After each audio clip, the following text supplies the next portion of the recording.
Welcome to Divine Public School.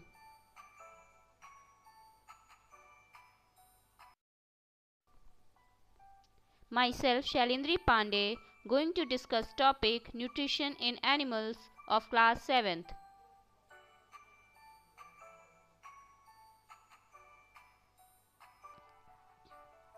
Starting with the introduction, as we all know that all organisms require food for the survival and growth. The mode of intake of food and its utilization in the body is called nutrition. Plants can make their food by the process of photosynthesis, but animals cannot make their food by themselves. Thus, the animals get their food from plants either directly or indirectly. This kind of nutrition is called heterotrophic nutrition, and the animals are called heterotrophs. The animals, those are heterotrophs. On the basis of their eating habit, they are divided into three types: herbivores, carnivores, omnivores. Herbivores eats plants. Carnivores eats herbivores. Omnivores eat both plants and animals.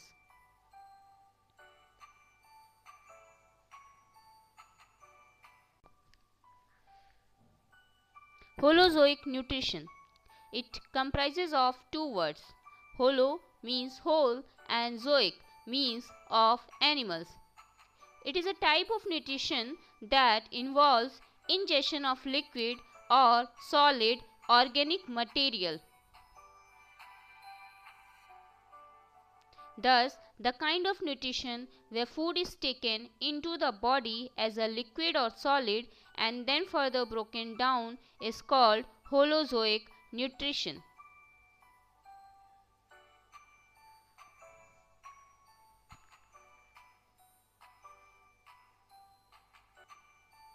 Steps of holozoic nutrition. It includes 5 steps. Ingestion means taking in food.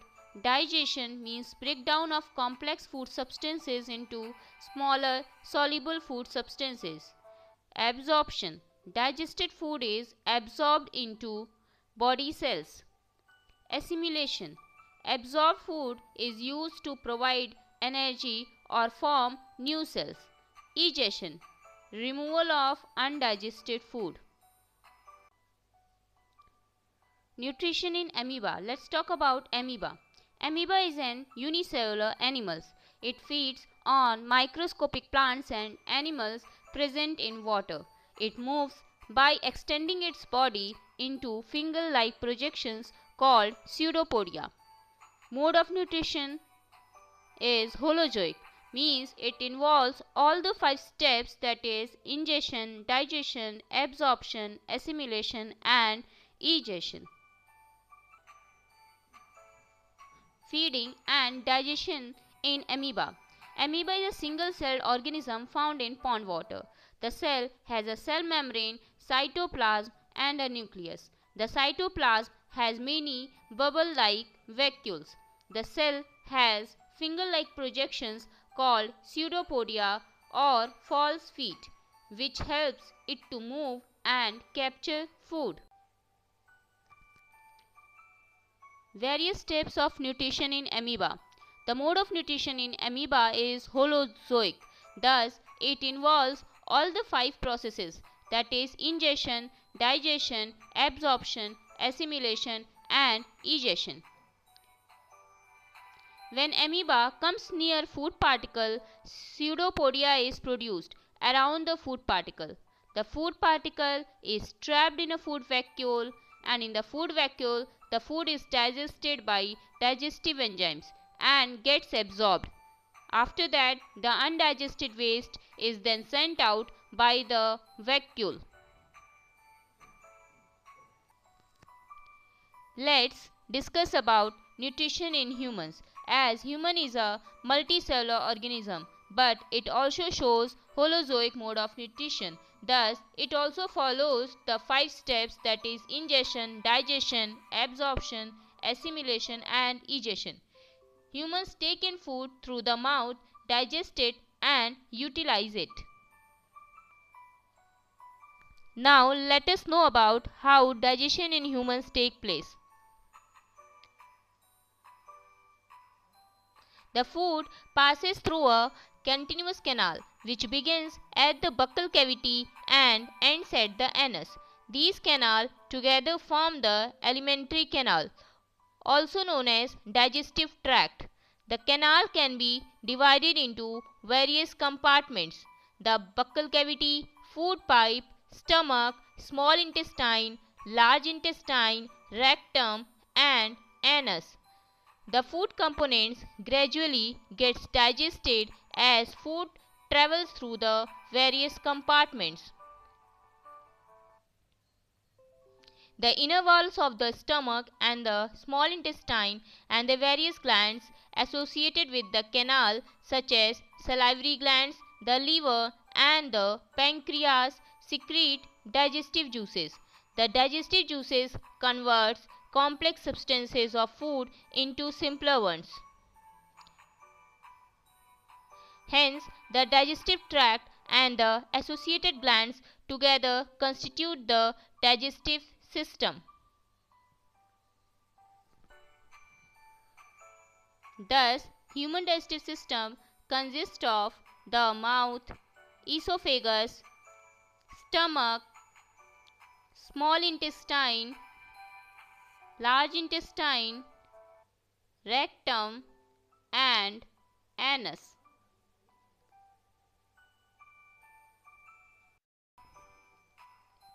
Now let us know what happens to the food in different parts of the digestive tract.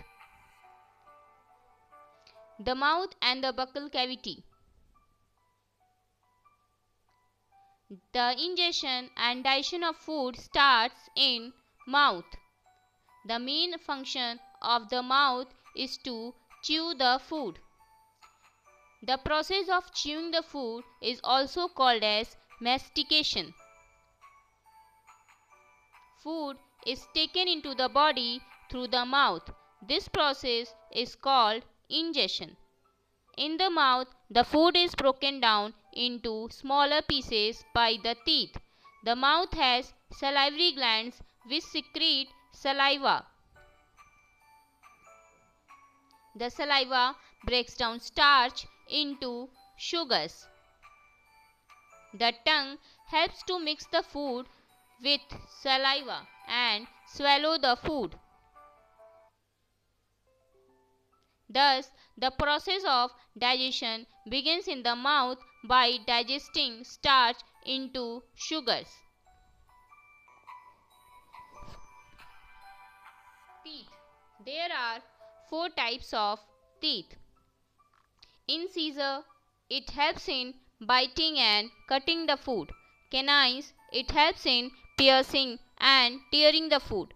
Premolars, it helps in chewing the food, and molars, it helps in grinding the food.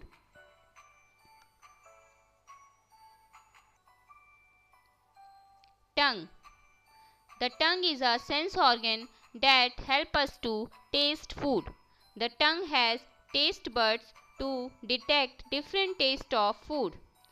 The different regions of the tongue detect different tastes. As we can see in the figure, it is given below.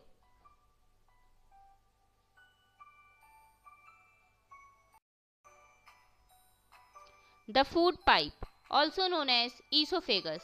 The food pipe passes along the neck and chest.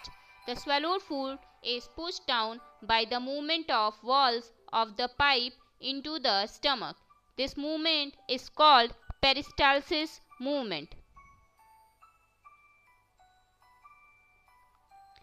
The stomach. It is the largest part of the human digestive system. It secretes digestive juices, hydrochloric acid, and mucus. The digestive juices breaks down proteins into simpler substances. Hydrochloric acid makes the medium acidic and kills bacteria which enter along with the food. Mucus protects the walls of the stomach from the acid. The small intestine. The small intestine is a long coiled tube of 7.5 meters. A major portion of digestion takes place in the small intestine. It receives secretions from liver and pancreas. It also secretes digestive juices. The liver is the largest gland in the body. It secretes bile juice which is stored in the gallbladder. It helps in the breakdown of fats. The pancreas secretes pancreatic juice which breaks down carbohydrates and proteins. The inner wall of the small intestine has numerous finger-like projections called villi. These villi increases the surface area for more efficient food absorption. The intestinal juice completes the digestion of starch into glucose, fats into fatty acid, and glycerol, and protein into amino acids. Thus, the small intestine plays an important role in the absorption of digested food into the bloodstream. Thus, let us see what happens in the absorption of digested food in the small intestine. The digested food is absorbed by the walls of small intestine, the process called absorption. The small intestine have several finger-like projections called villi having blood vessels. It helps to increase the surface area for absorption.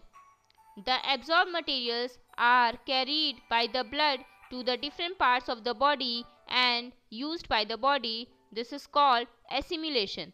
The undigested food then passes into the large intestine. In the cells, glucose breaks down with the help of oxygen into carbon dioxide and water, and energy is released. The food that remains undigested and unabsorbed enters into the large intestine. Let's see what happens with the undigested food in the large intestine. The large intestine is wider and shorter than small intestine, about 1.5 meter in length. Its main function is to absorb water and some salts from undigested food. The remaining waste then passes to the rectum and remains there as semi-solid phases. After that, it is removed to the anus from time to time. This process is called egestion. Thus, it shows the whole process of digestion in humans. Now, let's discuss about digestion in grass-eating animals. Grass-eating animals are also called as ruminants.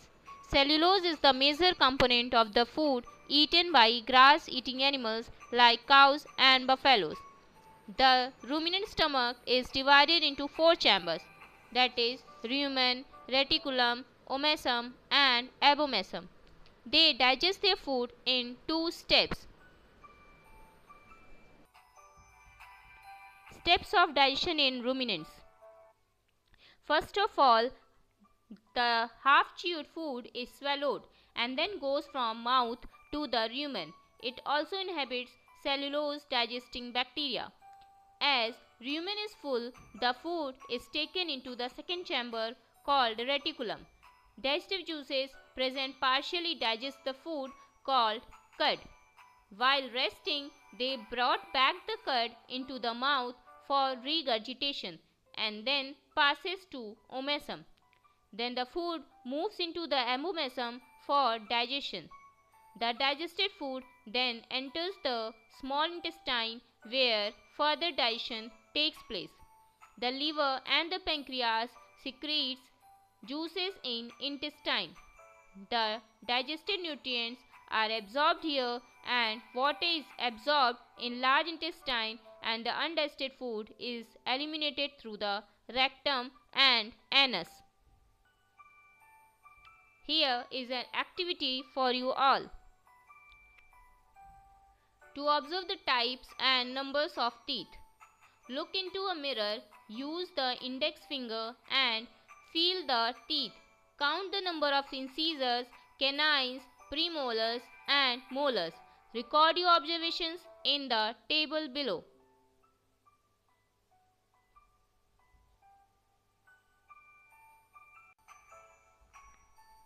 Now it's time for assignment. Here are some questions given related to this chapter. Please solve it and complete it.